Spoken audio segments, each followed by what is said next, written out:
Thank you so much.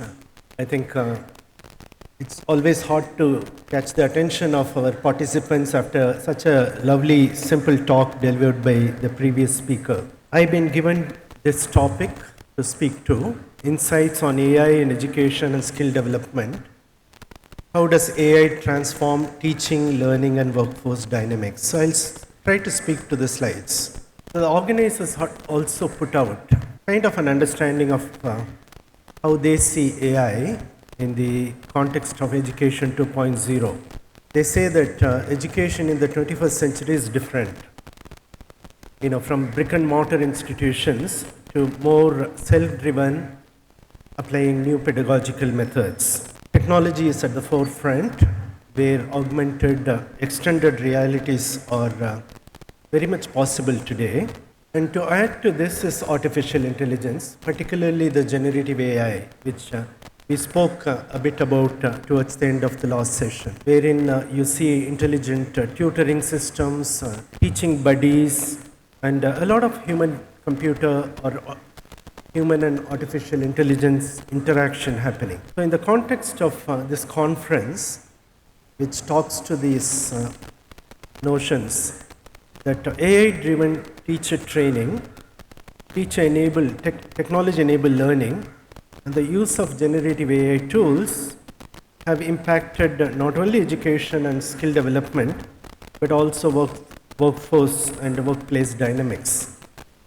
So I've been asked to provide some insights as to how, as educators and policymakers, that we could take home some ideas. So I thought I would divide my quick presentation into 6 parts, starting with this notion of education 2.0, or I don't know if it is education 5.0 or 4.0, as many others would name it.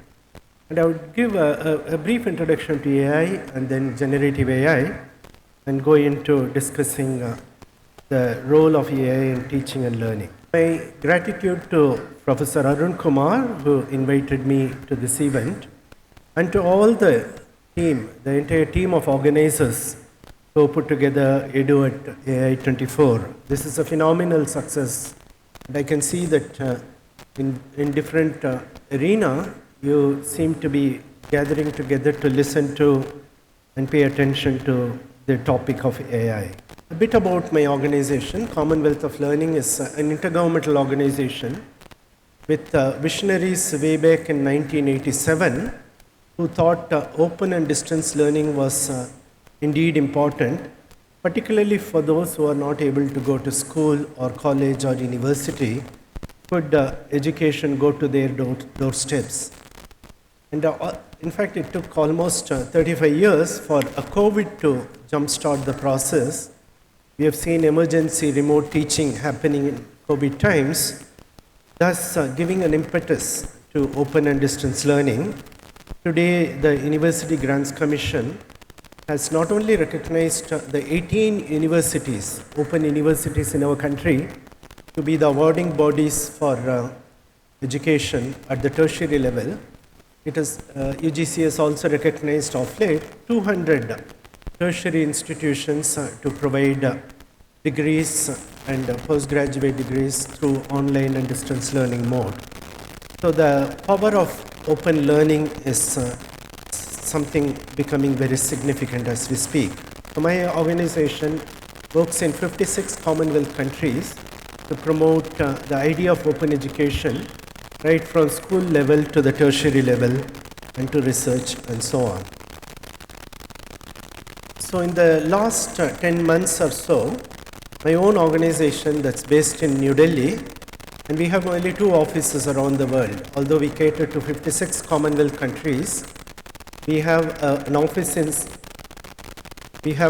in Vancouver, which takes care of the African, Caribbean, and the Pacific region, whereas the center in Delhi, which I head, we take care of the Asian Commonwealth region, which has about 8 countries. In the last 10 months around AI, we've been promoting numerous activities, starting with AI for Teachers online course, which we developed with the MIT in the US.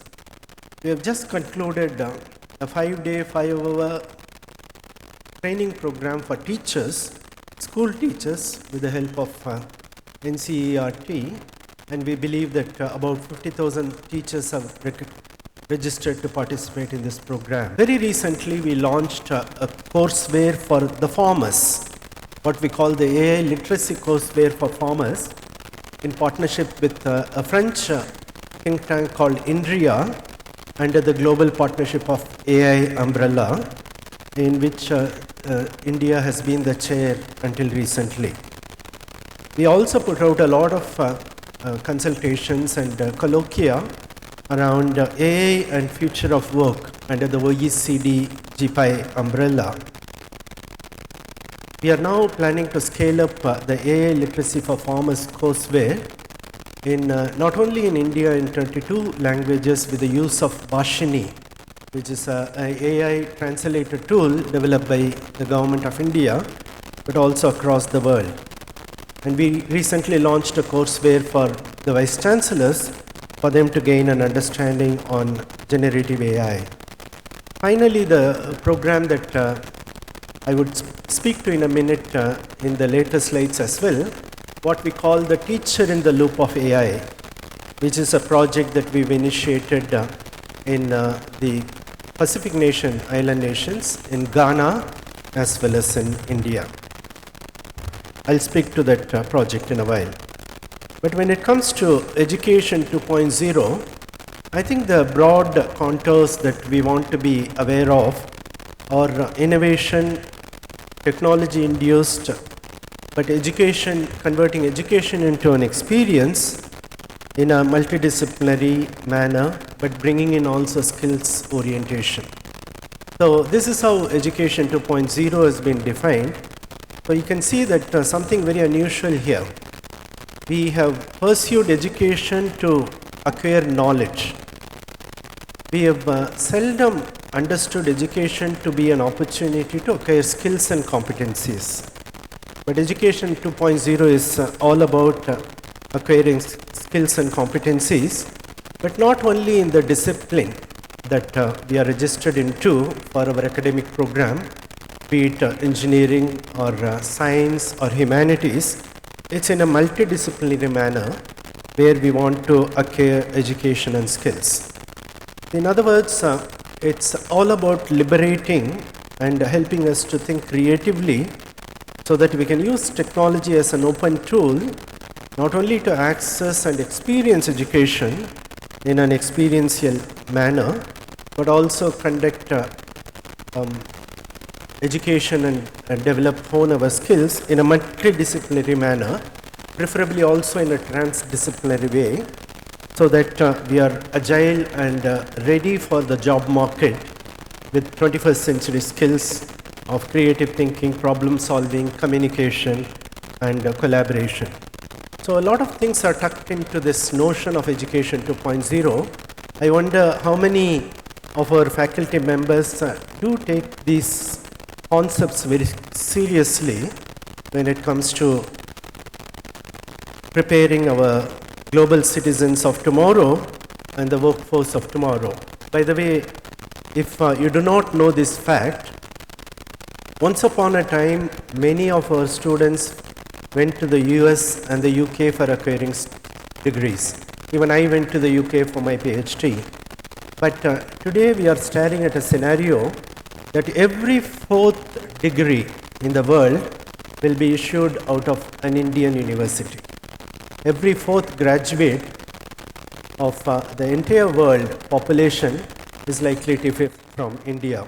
So we have a huge ability to actually shoulder and deal. So that's something that we want to be aware of. In this context, in the context of Education 2.0, where technology is the mainstay and education should become experience, and that experience should convert itself into a learner walking out of our systems with competences and skills in a multidisciplinary way, so that he or she can become not only a future of the workforce, the future workforce being part of the future workforce, but also a global citizen who would come out with value systems that are quite conducive to the global world, where we want to see the world left for our next generations in a very tactful and responsible manner. So how do we see AI in this domain? And the previous speaker mentioned about the evolution of AI right from about 75 years ago. So one could even classify these into 4 eras, right from 1950 to 70. Mimic what human beings wanted to do. That's when the Alan Turing test and the Turing paper of the 1950 becomes very, very significant, followed by the Dartmouth summer research project that again the previous speaker referred to in the US, which basically produced a very significant paper. But the first era was a very optimistic era with ELIZA computing program created for human conversations and so on, became very, very exciting. But the second era, the 1970 to 1990s, has been the winter eras, what they call. Many AI research started declining and people started pulling off their funding, and they simply dispelled all the enthusiasm in such a way that they didn't want to really go in for it. There was a failure of machine translation. DARPA, the defense agency, was frustrated with speech understanding research program that they initiated with Carnegie Mellon. The long Lighthill report in the UK was very damning when it comes to AI. So for about 20 years, there was nothing much happening in AI. So the strategic computing initiative, fifth generation computer projects, all these were slowing down. That's when Gary Kasparov met up with IBM Deep Blue, and interestingly, the first match Gary Kasparov won against IBM Deep Blue, but in the very second match he lost. So in the meantime, the AI algorithm trained itself the moves of Gary Kasparov and defeat him. That's when there was some other enthusiasm that was enthused, and it was also followed by the ImageNet initiative, where the large-scale visual recognition challenge took place, and there was a lot of enthusiasm. And from 1990 to 2010, we can call it as the resurgent era with Deep Blue and ImageNet and so on. The fourth era is something that we are all aware of. A lot of search engines have started using AI algorithm, and we have since 2022 November the generative AI phenomenon, with starting with ChatGPT 3.5 to whatever various varieties of large language models and even small language models that we are witnessing.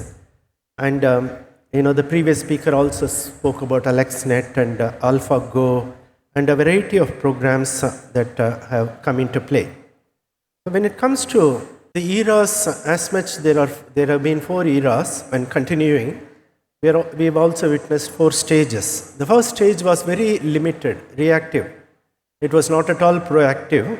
It only did what it was asked to do. Something like your kettle, when the temperature goes high, automatically it cuts off, or a thermometer. So that is the kind of an understanding of AI in the very early reactive era.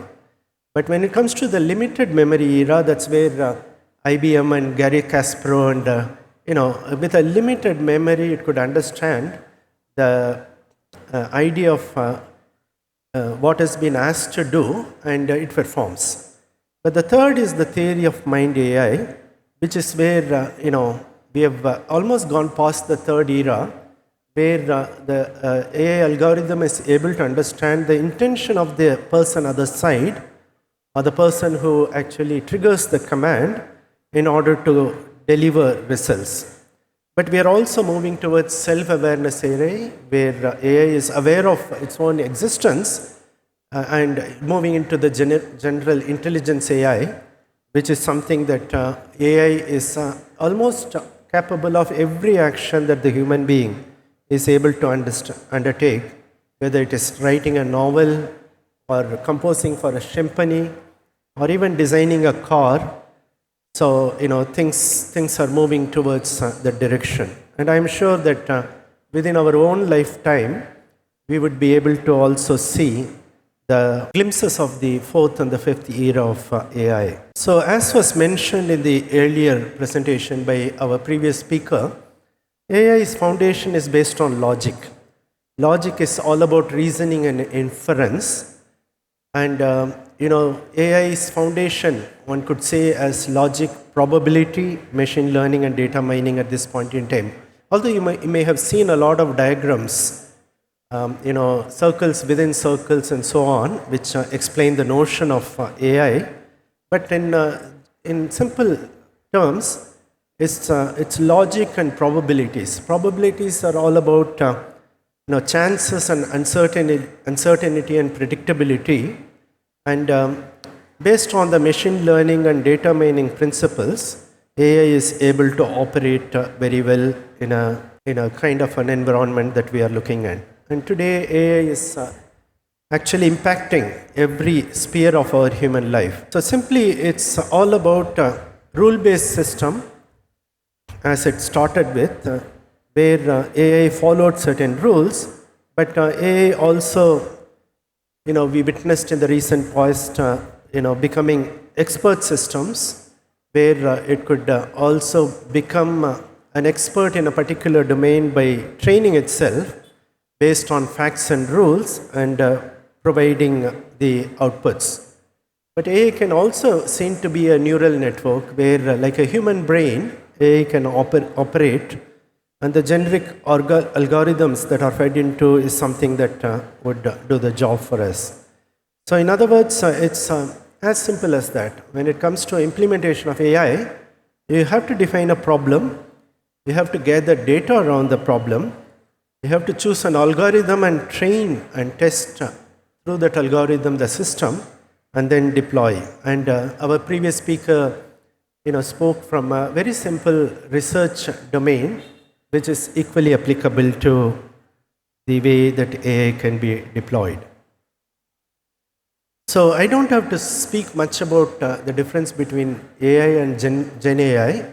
The previous speaker also very categorically explained to a question posed by somebody from the other side as to what means by AI and how analytical output could be seen to be AI, whereas when it comes to generative and producing content, service, or an output could be seen to be Gen AI. But interestingly, it is seen to be a problem as well as a solution. Many people, as the lady, in the previous round, mentioned that she has been using Gen AI for a long time, but the outputs are not remarkable. And I think the answer given by our previous speaker was very apt. You cannot use AI as the way that you use a search engine. When it comes to AI, particularly generative AI, it has to be all about prompting an iterative process, going back and forth in order for you to get it right. And he also gave a kind of an analogy that AI is an infant in the room. And if we were to see the infant becoming an adult, that infant needs training. So generative AI is all about training. And in the teaching and learning, as much it's seen to be a problem, it's also seen to be a solution today.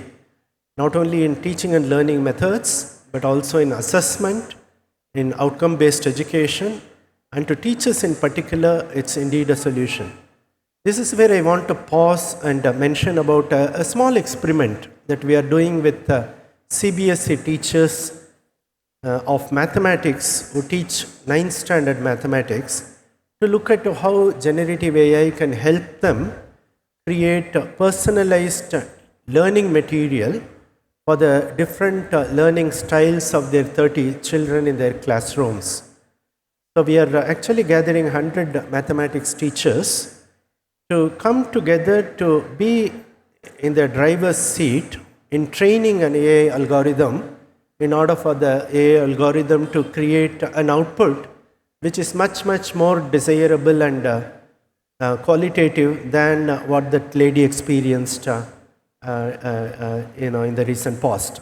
So this is an experiment that we are engaged in, and I hope that this is something that we would come up with. Now, the role of AI in tech-enabled learning environment is something that we need to pay some attention to. So, in the recent months, what we did, we took up the ITI curriculum offered across the country. And when it comes to the ITI curriculum, whether you are an ITI student in Kerala or an ITI student in West Bengal, the subject taught is the same. And we picked up the electrician course and looked at this course from a different lens. We wanted to figure out whether this course should be taught religiously in a classroom environment for 2 full years, leading to the accumulation of 2,400 credits. That's what is currently taught. So 2,400 learning hours are to be clocked by a student, in the range of, as it is shown in the diagram, that 80%. So at the moment, everything is taught in a face-to-face environment. So we tried applying the blended learning principles to see that it is possible for us to offer theory, 80% of the theory in an online mode, and when they come face to face in a flipped classroom environment, they can discuss the theory in depth. Even the practicals, vis-a-vis measurement, designing, and testing, 60% of this can be done online, and only 40% needs to be done in a laboratory environment. When it comes to core practicals, for electrician courseware, where circuits and machines have to be dealt with, 80% needs to be carried out. So, in other words, what we are trying to see is an effective teaching methodology for a ITA courseware such as in electrical engineering, electrician course, can be done 50% online, or rather 52% online, and 48% face-to-face. And it's interesting to see that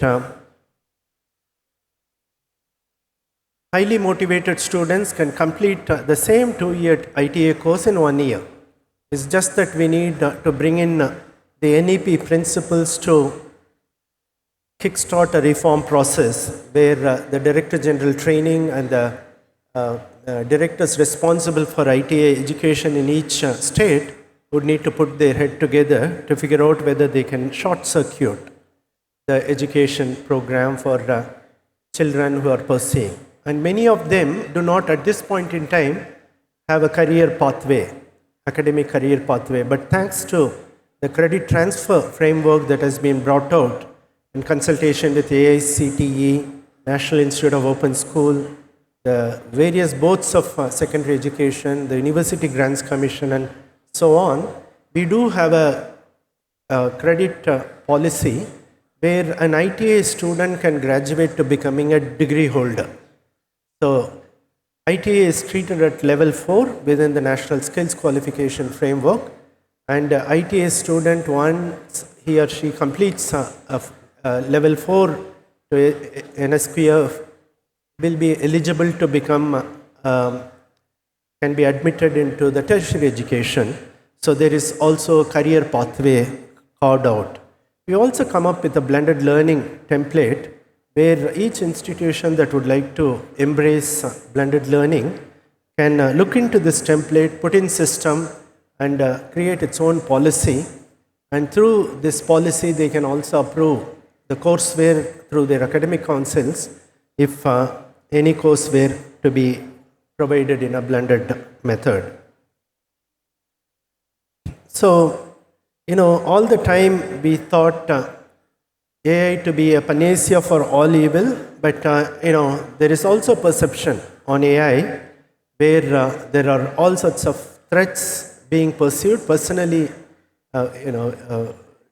on personal data and on When it comes to teaching and learning, we see a lot of opportunity. Like I mentioned about the Teacher in the Loop of AI project, we see personalized learning aids given. There is a huge opportunity for including persons with disability, particularly persons with specific learning disabilities, visual impairment, hearing and speech impairment, and so on. The Government of India recognizes 21 forms of disabilities under the Right to Persons with Disability Act 2016, and it is a mandate for every education institution to adhere to it. It's not a choice, it's a mandate. And sooner than later, when they put in that yardstick to figure out if every institution is following RPWD 2016, there will be also certain strictures. AI also provides newer experiences like Hanmigo is a good example, Coursera Coach is another example, but now CBSE is looking into providing a course buddy for every person who goes through the Diksha program of the NCRT, and similarly the Skill India Digital Hub is also exploring the possibility of AI for not only data analytics and prediction of new skills sets that are to be produced, but bringing up a lot of those interesting elements into our practice. And UNESCO very categorically recognizes information and media literacy, which is something to be taught in every college and universities today. If we are not teaching information and media literacy, it is important for us to start in the forthcoming sessions. When it comes to assessment and evaluation, we have AI-powered grading systems that are already at play in some of the institutions. We have seen, at least in the US and in Singapore and many other universities in these countries, that based on the rubrics supplied to the AI algorithm, now personalized grading with feedback are given to students in a manner that they can improvise their answer sheets. And one of the biggest tasks undertaken by the tertiary level teachers is grading and assessment. Now, when AI takes this over and does a better job of it, we can augment our ability to provide feedback and assessment. And this assessment can also be adaptive. It need not be the same assessment for the same 30 sets of students. It could be different on the personalized learning styles of individuals. That said, it is important for us to recognize that AI can also train teachers in terms of enabling their ability to excel.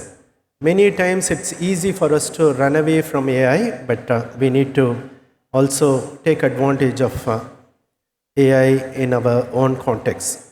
I understand that my time is up. My second speaker is also waiting to speak. So I won't really go deeper into some of the things that I mentioned, but I can also only say that at this point in time, that there is a conducive environment for AI to be introduced in our teaching and learning processes, and we should be able to basically come up with AI-enabled techniques for managing our classroom behavior, lesson planning, classroom audiovisual presentations, parent-teacher communication, test preparation, and variety of ways.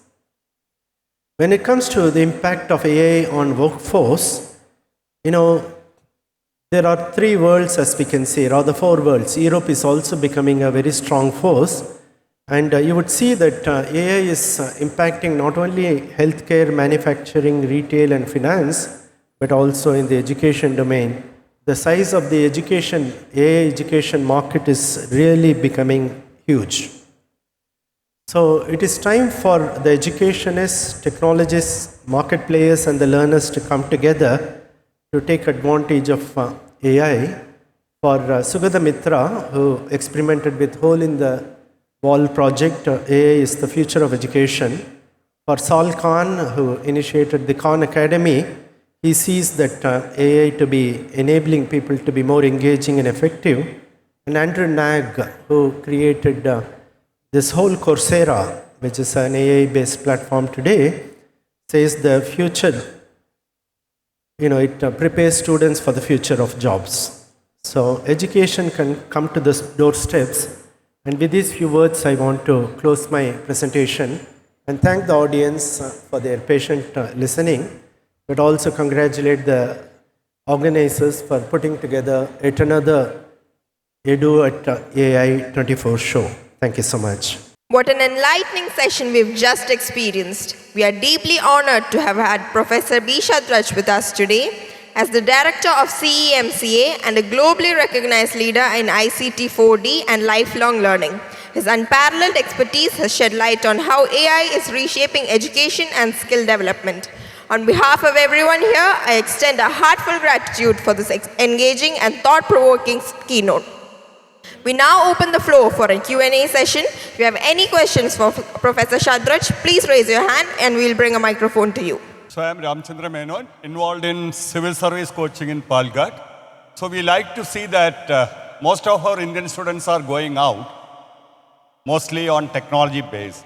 So we like to have good people, good technologists and other people coming to our Indian civil services for taking up India to the next what is called next level. So we like to introduce AI in education. You are talking about general education. What I am thinking is that how we can make use of this AI tools for civil service examinations. I think the low-hanging fruit for engineering colleges, particularly for a setup like IHD, is that we can invest in generating a lot of visuals. Because at this point in time, the generative AI is plagued with very limited data. The knowledge base is not huge. Now, when it comes to learning in an experiential manner, we lack a lot of content in using extended reality, augmented reality, and virtual reality setup. So if governments could come together and invest in creating a lot of good knowledge base, there will be a huge opportunity for us to exploit AI to further generate similar knowledge bases so that the students can learn at their own pace at homes using generative AI methods in gaining an understanding of the subjects that they learn. Education is becoming extremely expensive outside the country, although there is a lot of aspiration for students to go out and study. As I mentioned, there are lots of internationalization happening in India. Now every major campus around the world will come to India. So within the next 4 years, the MITs of the world, the Stanfords of the world, the Cambridges of the world will all be in India, which means many of the faculty members who are highly trained, unfortunately retired at the age of 56 in a state like Kerala, you all have a second chance. You will all be engaged into the foreign campuses that are being set up in our country. And if you are really agile, have the competences to teach the cutting edge subjects of tomorrow, there is a huge opportunity for us to issue joint degree programs out of the Indian soil. So the students who are seated here do not have to travel. The universities will come to them, and also alongside the universities coming to the Indian campus, the job offers would also come in. So the future is very bright. Only if we harness technology and put it to use in a manner that we are taking advantage of technology-enabled learning practices rather than continuing with our chalk and blackboard practices. Sir, here is a prompt on digital GAE, generative AI-enabled pedagogy regarding, for example, take the case of Kerala. Kerala, lot of students are having a sort of mass phobia. They are mass feared. They are very bothered about math teachers. Even they have a phobia towards math teachers also. So the traditional Kerala mindset of mass phobia could be done away with the Gen AE tips. Sir, what is your take on it? And another is ASD, Artist Spectrum Disorder. A child is having ASD, then how the generative AI can specially cater to the needs of such a kid involving generative AI or AI generative, genetic AI. So what are the scope of Gen AI in formulating a digital pedagogy for the autistic child, for the mass phobic child? Thank you. That's a good question. Unfortunately, I'm not able to hear. There is a lot of echo when people speak. But when it comes to dyslexia, dysgraphia, dyscalculia, and dyspraxia, and there are a few more disorders that children go through, and it's predicted that every 10th person born in this country will be dyslexic. We don't detect it, we don't admit it, but in this room, if there are about 100 people, there are 10 people with dyslexia. And it's very, very sad that we do not detect it at times. And although the government of India has come up with a screening tool, which it has introduced, now together with a group called Changing Foundation and the National Council for Education, Research and Training, we have come up with a screening tool. We have also come up with a very easily understandable courseware for teachers at the very primary level to not only identify but also accommodate children with specific learning disorder in order for them to be mainstreamed, not separating them to another class. That's not the solution. Mainstreaming them in the actual education practice. So SLD and use of AI for SLD is actually catching up. The India AI mission has come up with a hackathon, and all these school children, the college children can participate in it, and the teachers can guide them in coming up with solutions to teach children with dyslexia and other specific learning disorders. And there is a 1 crore prize to be won, and I think it's going on at this point in time. Sir, my question is regarding specifically dyscalculia, because a lot of children are experiencing dyscalculia than dyslexia. That is why I'm saying, is there any Gen AI specific for dyscalculia? That is my question. So when it comes to Gen AI, as I mentioned, that at this point in time, as was mentioned by the previous speaker also, it's in an infant stage. Even the 9th standard teacher in the loop of AI experiment that we are toying around with Gen AI has its own limitations, because at this point in time, Gen AI is not able to recognize certain characters like lambda, alpha, gamma and all that. Now same way when it comes to dysgraphia as well. So, but time will only answer. Within the next few years, there's a lot of research happening in this domain where there will be a lot of Gen AI enabled tools put out in the hands of children and parents who deal with SLD, but also teachers who actually end up having the mandate to accommodate and develop strategies to mainstream them, and also use technology in the teaching and learning processes. Thank you, sir, for addressing these questions so comprehensively. Your detailed responses have enriched understanding and sparked valuable discussions. To express our gratitude, may I now invite Srimati Sumita S., Principal, College of Applied Science, Kozhikode, to present a memento to Professor Shadrach. Professor, this is a small token of appreciation for your invaluable contribution today and for inspiring us with your vision and expertise.